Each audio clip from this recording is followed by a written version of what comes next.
All right, I've been sort of putting this off because I felt like there was a couple of holes when it comes to this one, but this was going to be my glasses on. Mass Effect 4 game idea. And in the past, I talked about how Shepard could still be alive, where if he chose the destroy ending, um, it's obvious he's still alive, and maybe frozen in cryogenic stasis, like in an Andromeda, for when they need him. The synthesis one, I think, was the green one, where he's a synthetic, um, half human, half machine like. The blue one, which I can't recall what that was called. I think it was called the Takeover, where he's an android. And there was a fourth one where he chose none of the options, which I don't think I talked about. But here's my take on it, my 2 cents of the idea of how he lives through that is he lives as a disgrace because he didn't use the weapon, and I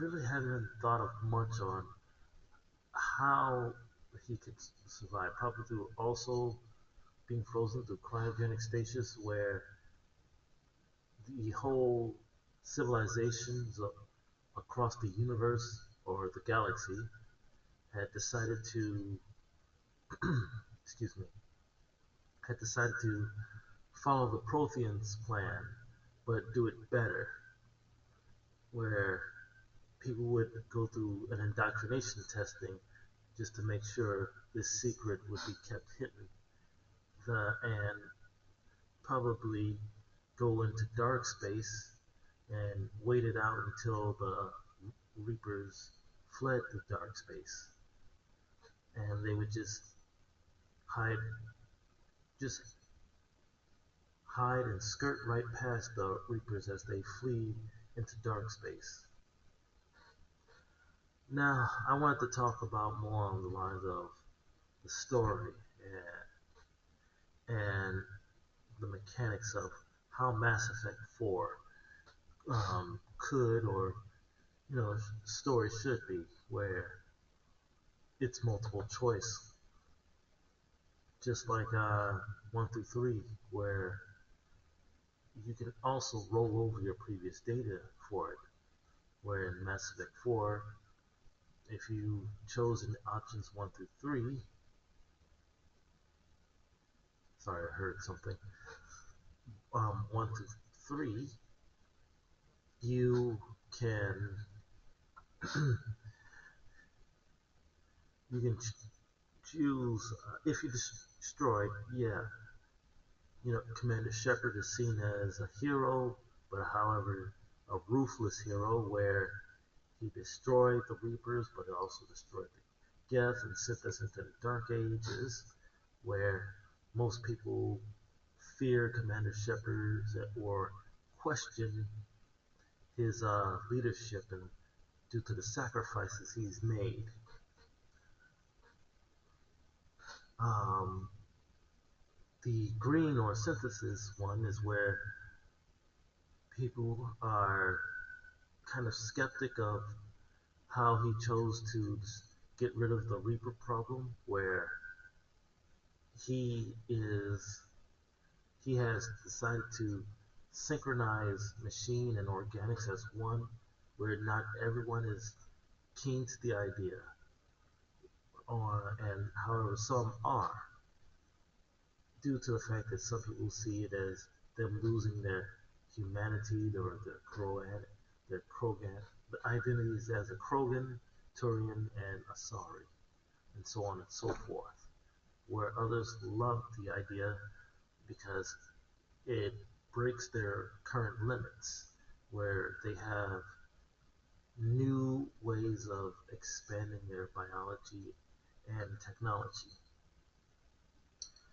control one, however, is where people kind of, if, well, let's go with two options for the control one, the blue ending, where if Shepard tells everyone that he has control over the Reapers, people fear him and whatnot.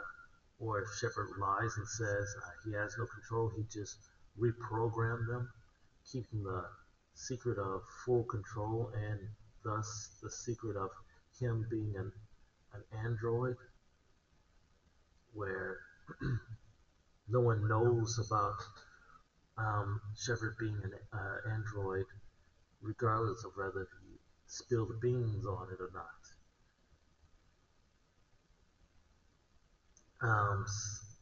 So this would be a very long and fully detailed video, so I'm just gonna go with how I played the game.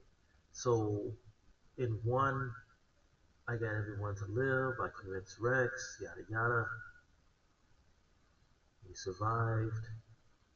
In two, I saved Malin's data, I kept everyone alive, I wiped out the other Geth that were opposed to Legion's Geth, and everyone survived and lived. In three, I I chose Rex's side rather than preventing the cure from being displayed.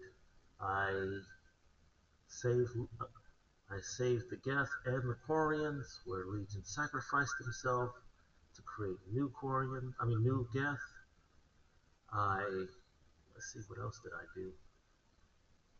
Basically, the only people that are dead are Morton due to his sacrifice and Thane due to his involvement in stopping the assassin from killing the Solarian council member.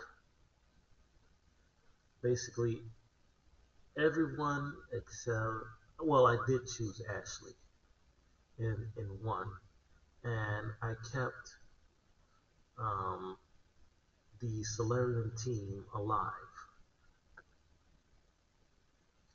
So basically, three people only passed away, which was Caden, Thane, and Morton, due to their sacrifices and and options that you had for 1 through 3. So in 4, everyone is kind of iffy about their new biological upgrade and how machines are now alive, where they can somehow reproduce, but not like how organics reproduce. They create data number data AI infants. By merging one AI with another, they create a new AI, thus their reproduction. And where their old AIs just can actually die out, where it's like dying of old age, where they have created a new type, and I'm talking about the Geths and even Edie, where they are now alive and they can die, where they are sent to a domain of like heaven and hell. And as for the Krogan, they are reproducing, but strangely, it's not at an alarming rate where they can pop out 1,000 children per year. While they are cured of the genophage, they can only produce 1 to 100 children per year instead of 1,000. And for the for the Turians and For the Turians, they are taking advantage of this new evolutionary upgrade, enhancing their military might along with the humans. They're doing the same, taking advantage of this evolutionary upgrade. However, both the Turians and humans have a similar problem where their religious style or faiths are in full rejection of it. They despise it. And so they are trying their best just to cope with it. And what else was I going to say? Yes, that's right. The Solarians, however, are shunned due to the fact that they decided to stay out of helping everyone in their part with the Crucible. And the Solarians have a terrible reputation where their only reason why they're not fully ousted is because STG decided to help regardless of the Dalatras's opinions and wishing to pull a fast one on the Krogans. So, yeah, so far so good. This is what is to be expected. Now, I've said some pros and some cons here. So, I guess the next thing is who's the next villain? So, the next villain is this someone from a fantasy galaxy. I mean, yes, we've had the Milky Way, we've had the Andromeda, but we've had also a Milky Way galaxy where we've learned that the Reapers don't just um, the Reapers don't just choose to go into dark space and hibernate. They actually go into other galaxies, which is why it's like every 50,000 years. It's not just the hibernation that they do, it's more lines of they go to other galaxies that have progressed, which takes approximately 50,000 years to do, and they wind up refueling and re-energizing by Harvard, Harvard can't use the right words, harvesting organic life from other galaxies, which is why they had so many Reapers out there that were like sovereign, because it's kind of strange don't you think that every 50,000 years the Reapers would harvest and make another, harvest and make another, and that it was no one thought it was strange that during this process of harvesting and making a reaper off their out of their harvesting, that they would accumulate almost an army of endless amounts of reapers. Yet during this span, based on what was his name, Javik, based on Javik's statement of how they made sacrifices and they've killed reapers or halted their progression, they somehow fail to explain if they were at the longest war, the Protheans lasted the longest out of any other species. How is it possible that the Reapers had had the numbers game? And so, due to the fact that there were other galaxies that the Reapers would go to in order to harvest and refuel, it would only make sense that a foreign enemy, due to the fact that they've not had the Reapers harvest them, would expand and explore and come from another galaxy. Now, I can't think of a name for the other galaxies that have um, been around, uh, because we only know of the Andromeda and the Milky Way. But if there is another name for another alternate galaxy that's far, far away, I'm all ears for the name of that galaxy. But other than that, um, I'll continue this, the idea for the story.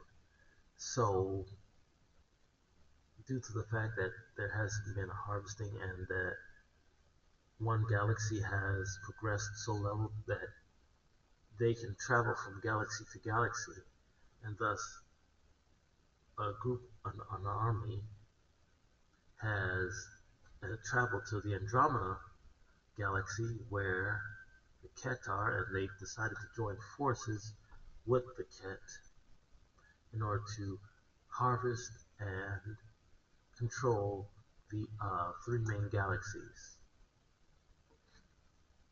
There'll possibly be some infighting at the in the beginning and middle, but the Ket will need these new enemy that threatens the Rokar and the other main civilizations. Um, how they will meet each other is one, the Ket has something that the in it, that I got the name for them, the the Rushal, the Rushal, which are an advanced, evolved race of aliens that seek to do what the Protheans did in the previous cycle. Instead, but they have a problem when it comes to traveling across the galaxies. So instead, they team up with the Ket because the Ket has something that they need in order to make their travels possible. And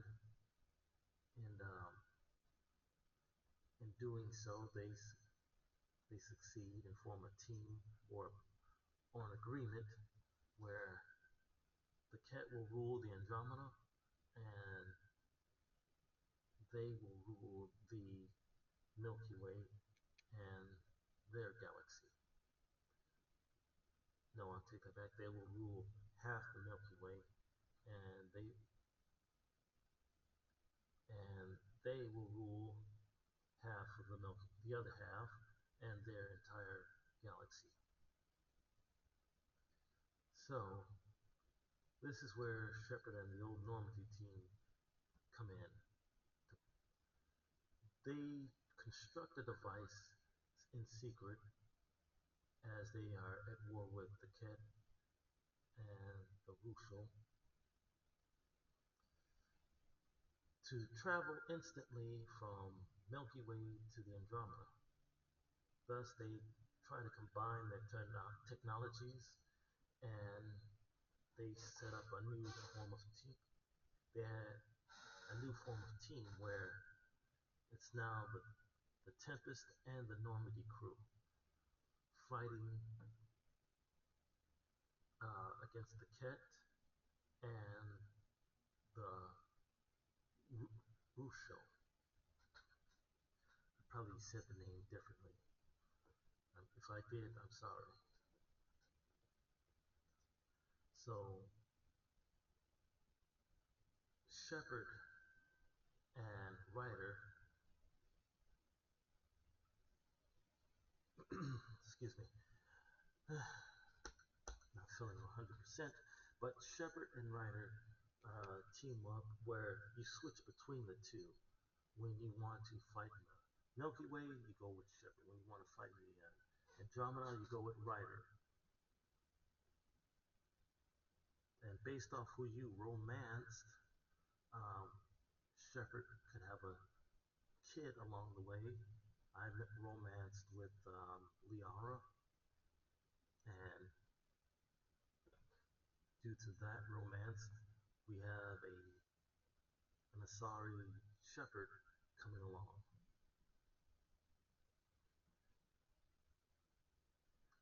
And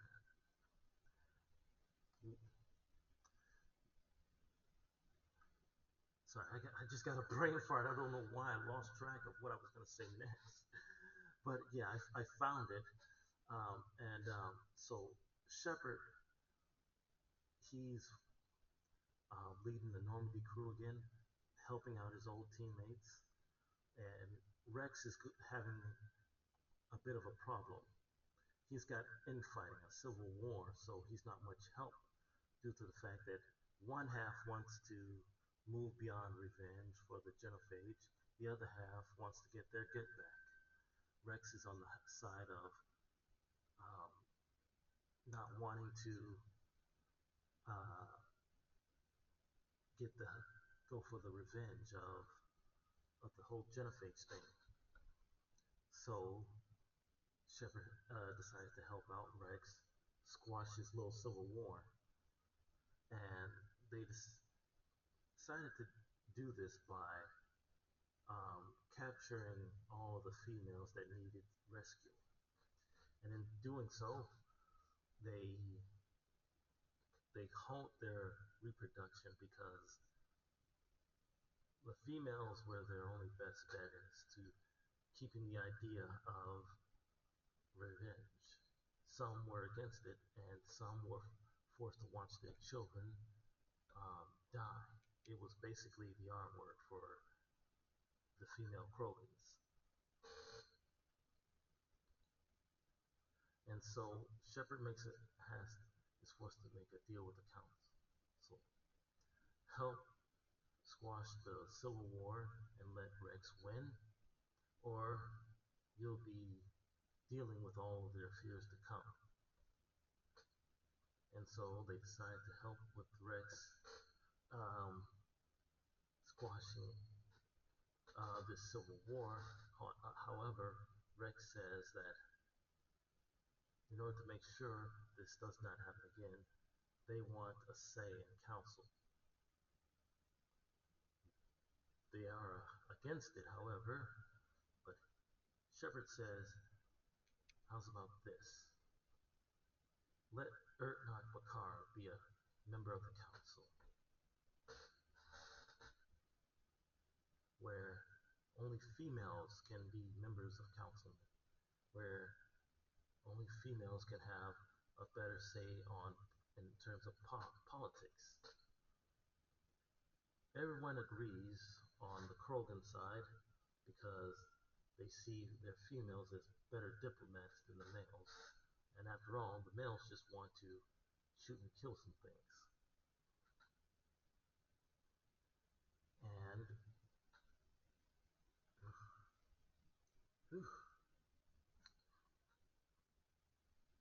and everyone agrees that females will be their political voice, and Bakar will be a member of the council because there's a bigger threat looming.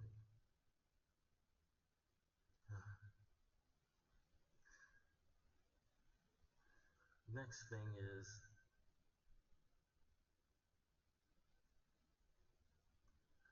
sorry, something popped up on the screen. But next thing is that after solving Rex's problems, the Shepard goes to solve a Turian's problem, which is which is due to the fact that Shepard chose the synthesis ending. There's been a cult that has arisen in the Turian planet Paladin, where they are in infighting basically like the Krogans about what has happened, and so Shepard goes down there to talk. It gets a little bloody with the gunfighting, but after a few dialogues and a few shooting, Shepard convinces one side to accept and embrace the this new evolutionary upgrade. And so after doing these, and there are a few loyalty missions. I've described two for Garrus and Rex and Grunt, and another for, and there'll be a, I swear to God, I'm hearing things. But there's another for the rest of the Normandy group, whereas the Corians are doing well with the Geths, where they live as equals on their home planet. They have even adapted to where they no longer need their suits. And for the sake of argument, let's say the Quarians look kind of like humans, but with a mixture of looking like the Asari and Turians combined, where they where some have Turian teeth, others have Asari teeth, some have human hair. They all have human hair, of course, on their heads, and their eyes, however, are just the glowing white eyes. And so now that we've gotten the design idea for how a Turian should look, uh, here's another another idea for the Geth. After their upgrades, they look more humanoid, and they no longer have that one head flashlight, and they can all speak now. And but their humanoid features mostly stem from their Korean creators. All right. Now with them, they're trying to. They're the ones that are trying to build and and create a portal to the Andromeda universe for them to use to go back and forth. And Shepard's there to help uh, build it by protecting them from the enemy forces and giving them enough time to finish and complete the project. And so once Shepard has done all of the side quests, the main, or oh, I swear I am not feeling so great. But I gotta power through. Once he's finished all the side quests and is doing the main quest after the loyalty missions, after the side missions of side tasks that will help boost and unify his armada. He goes in for the final battle where they travel to the Andromeda universe and do the final fight with the Ket and the Rushel, where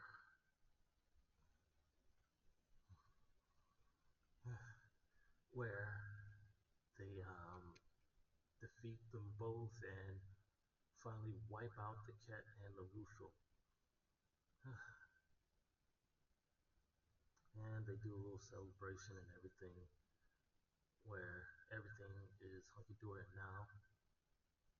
A new hidden enemy um, comes and emerges from the shadows, and that's where I'm gonna end it.